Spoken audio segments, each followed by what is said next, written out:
ඔන්න අපේ Excel වැඩවලට අලුත් ආරංචියක් අරගෙන ආවේ. O365 version එක පාවිච්චි කරන අයට තමයි මේක විශේෂයෙන් වැදගත් වෙන්නේ. ඉතින් ඒ අලුත් functions ටිකත් එක්ක Excel එකේ තියෙන සම්පූර්ණ functions ප්‍රමාණය මේ තියෙන ඔක්කොම ටික දැනට ඔයගොල්ලන්ට පාවිච්චි කරන්න පුළුවන් functions 504 ඉඳන් functions ප්‍රමාණය 515ක් දක්වා වැඩි වෙනවා. අපි නිකන් example එකක් බලමු.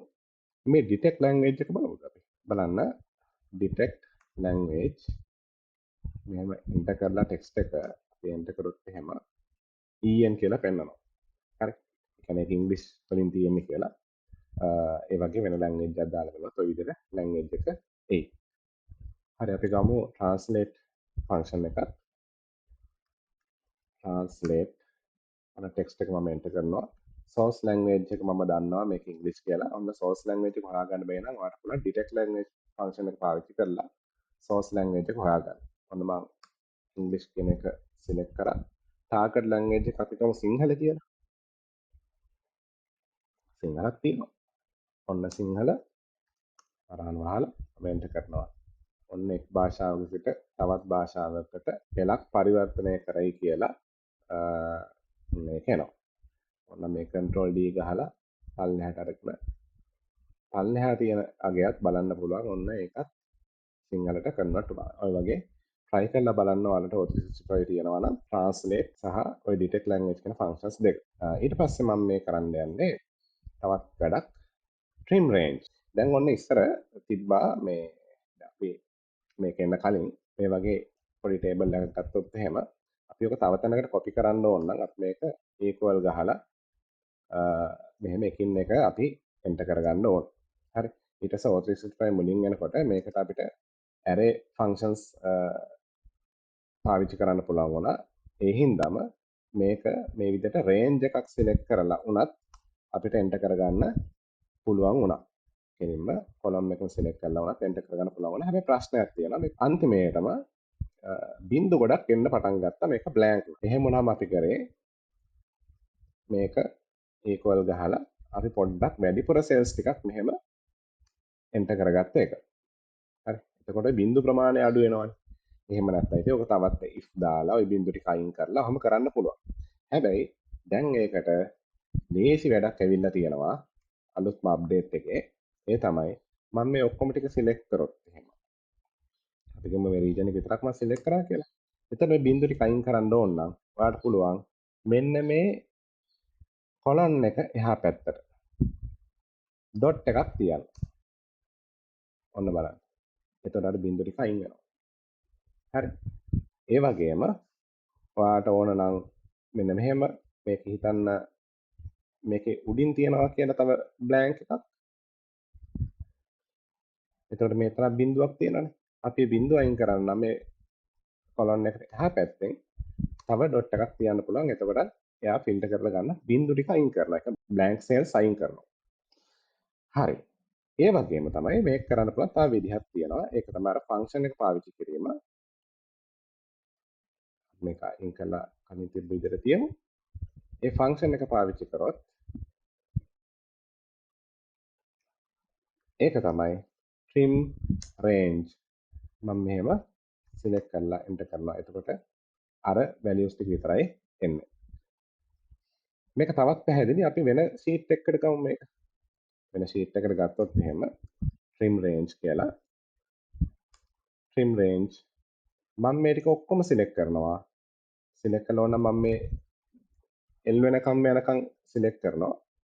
එන්ටර් කරපුවාම ඔයාලට අර table එක විතරක් ලස්සනට ෆිල්ටර් වෙලා මෙතන පෙන්නනවා. හරි. හරිම ලේසි. අර බින්දු ටික නැහැ.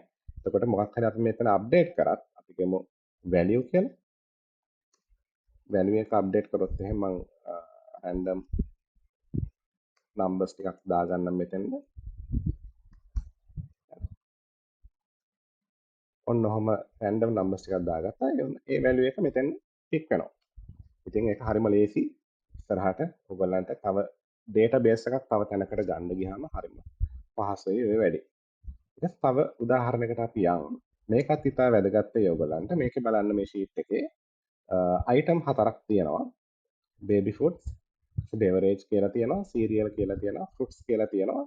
මේ හතර ඕගොල්ලන්ට එක තැනකට ගන්න ඕන. O365 functions use කරලා. මේක මුලින් තිබ්බේ vstack කියන එක. අපි මේකට combine කියලා හදාගමු මේ sheet එක. vstack කියලා තිබ්බා function එකක්. ඒක කලින් තිබ්බා. නමුත් ඒ vstack එකේදී අපිට මෙන්න මෙහෙම තමයි කරන්න තිබ්බේ. ඔන්න ඔය විදිහට select කරලා ඊට පස්සේ තව අනිත් ඒරියා එකක් මම select කරනවා heading එක නැතුව. හරි. ඊට පස්සේ serial එකත් අපි ගමු.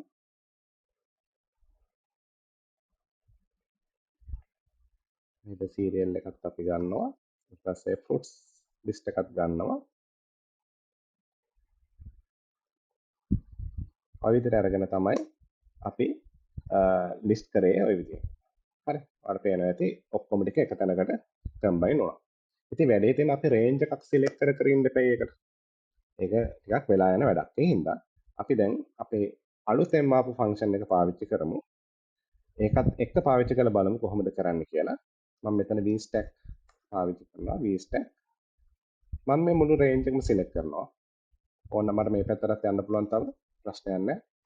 ඊට පස්සේ හැබැයි සිලෙක්ට් කරනකොට vstack එකේ AP විදිහට සිලෙක්ට් කරා නම් මෙතන එනකම්ම සිලෙක්ට් කරන්න. අනිත් ඒ වගේ. serial වලත් AP يعني columns AP වෙනකම්ම සිලෙක්ට් කරනවා මම. fruits වලත් එහෙමමයි. right.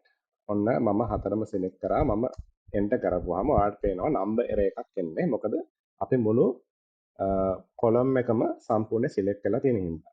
එහෙම වුණාම අපිට වැඩේ කරන්න බැහැනේ. ඒ හින්දා අන්න ඒ වගේ අවස්ථාවක දැන් ඔයාලට පුළුවන් trim range function එක පාවිච්චි කරන්න මේ හැම එකම. මෙතෙන් එනකම්ම trim range function එකක් පාවිච්චි කරනවා. ඊට පස්සේ අනිත් එකටත් trim range ඊට පස්සේ serial එක ඉස්සරහටත් trim range fruits එකටත් මම දානවා trim range දාලා වහනවා එන්ටර් කරපුවම ඔයාලට පේනවා ඇති සම්පූර්ණයෙන්ම ඔක්කොම ටික එනවා. හැබැයි තව පොඩි ප්‍රශ්නයක් තියෙනවා මෙතන. ඒක තමයි ඔයාලට පේනවා ඇති heading එක හැමතැනම තියෙනවා. මෙතන heading එක තියෙනවා. මෙතනත් heading එක තියෙනවා. මෙතනත් heading එක තියෙනවා. heading හතරක් තියෙනවා. ඉතින් බෑනේ. එහෙනම් මොනවාම මොකද අපි කරන්නේ? headings ටික අයින් කරන්න අපි මේකේ unique values ටික විතරක් ඉතුරු කරගන්න ඕනේ. එහෙනම් එතන තව function එතන unique value කියලා unique කියලා function එකක්. අන්න ඒ function එක enter කරලා මෙතනින් අප වරාන වහලා ඒක ඉතුරු ටික දාන්න ඕනේ නැහැ. වරාන වහලා එන්ටර් කරන්න. එතකොට ඔයාලට අර unique values ටික විතරයි පෙන්වන්නේ. headings ටික සම්පූර්ණයෙන්ම අයින් වෙනවා. එහෙනම් මම හිතනවා යම්කිසි දැනුමක් ගන්න ඇති කියලා. ඉතින් O365 තියෙන කට්ටිය අනිත් ෆන්ක්ෂන් බලන්න try කරන්න කොහොමද ඒවා වැඩ කරන්නේ කියලා. එහෙනම් ජය වේවා.